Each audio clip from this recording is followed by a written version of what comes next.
Shalom, selamat malam Bapak Ibu Saudara-saudari yang dikasihi Tuhan. Renungan firman Tuhan Pendeta Dr. Erastus Sabdono bersama saya Z Ferry.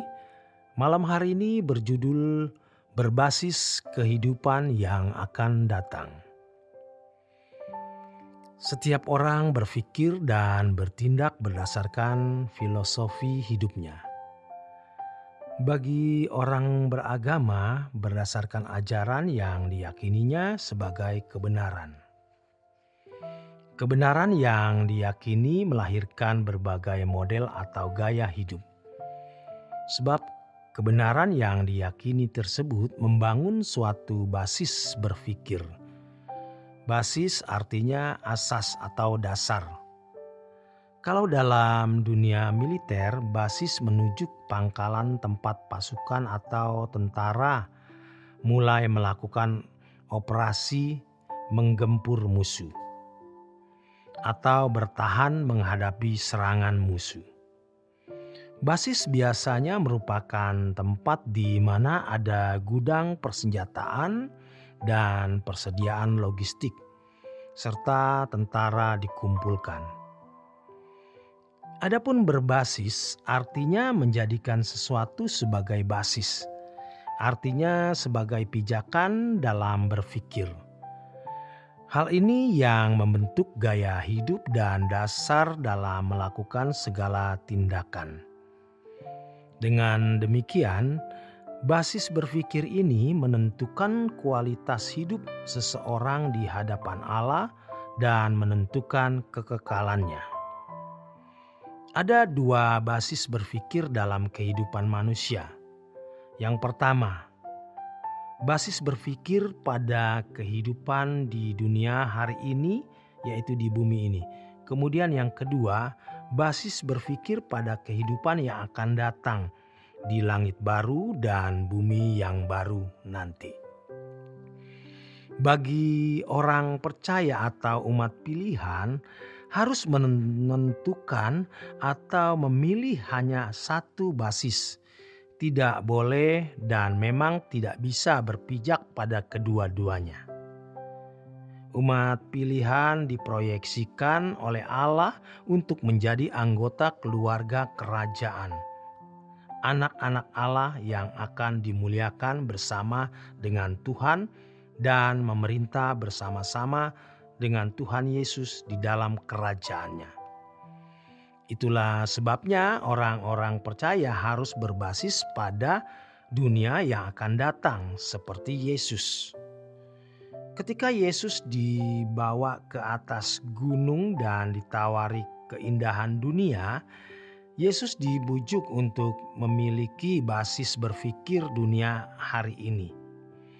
Yesus memiliki dunia yang akan datang, yaitu kerajaan Bapa, di mana dirinya akan menjadi raja dalam ketertundukan kepada Allah Bapa. Yesus menjadi Tuhan bagi kemuliaan Allah Bapa. Dunia di mana penghuninya tidak hidup dalam ketertundukan mutlak kepada Allah bukanlah surga. Surga memiliki dua pengertian. Yang pertama, lokasi dan sarana. Kedua, suasana atau atmosfer, di mana ada ketertundukan mutlak atau hidup dalam pemerintahan Allah. Kalimat "datanglah kerajaanmu" bukanlah dalam arti pertama, melainkan kedua, yaitu menghadirkan pemerintahan Allah atau hidup dalam ketertundukan mutlak. Keindahan yang diciptakan sempurna menjadi rusak ketika pemerintahan Allah tidak diselenggarakan. Nanti di langit baru dan bumi yang baru, keindahan dunia ini diulang dalam suasana pemerintahan Allah. Menjadi anak-anak Allah yang tinggal di kerajaan di mana setiap insan ada di dalam ketertundukan kepada Allah Bapa adalah rencana kekal dan besar dari Allah sejak dunia diciptakan.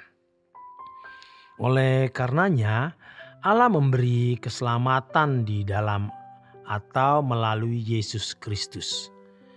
Dari hal ini bisa dimengerti mengapa dalam Efesus 1 ayat 4 sampai dengan 5 firman Tuhan mengatakan, sebab di dalam Dia Allah telah memilih kita sebelum dunia dijadikan, supaya kita kudus dan tak bercacat di hadapannya.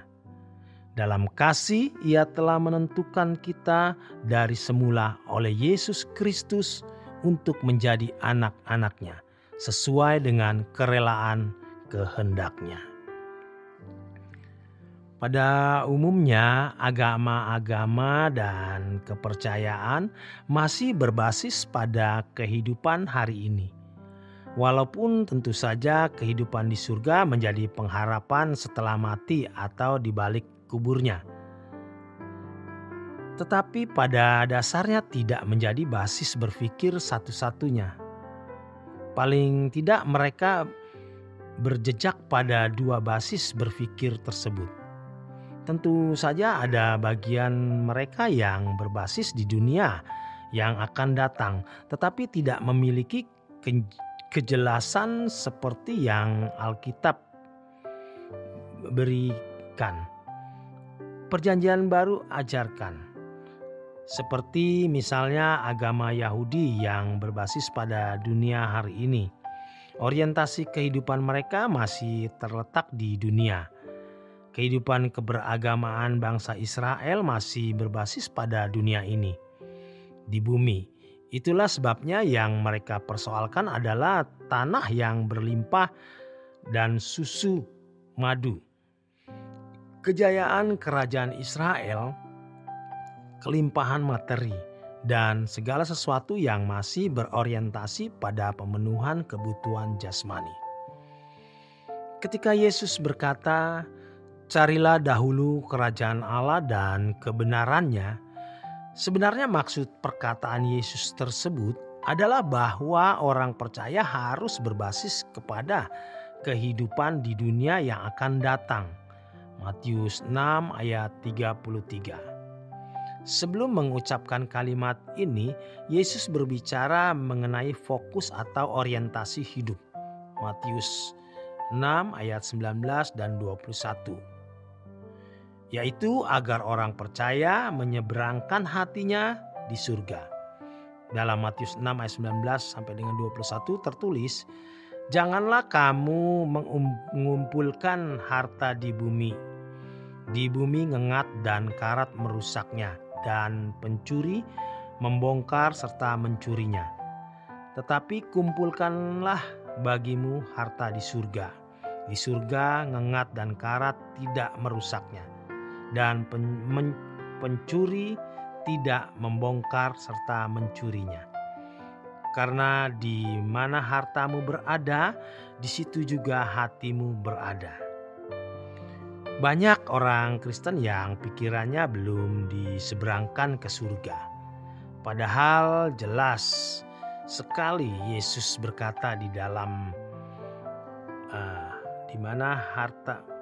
Padahal jelas sekali Yesus berkata, di mana ada harta seseorang, di situ hatinya berada.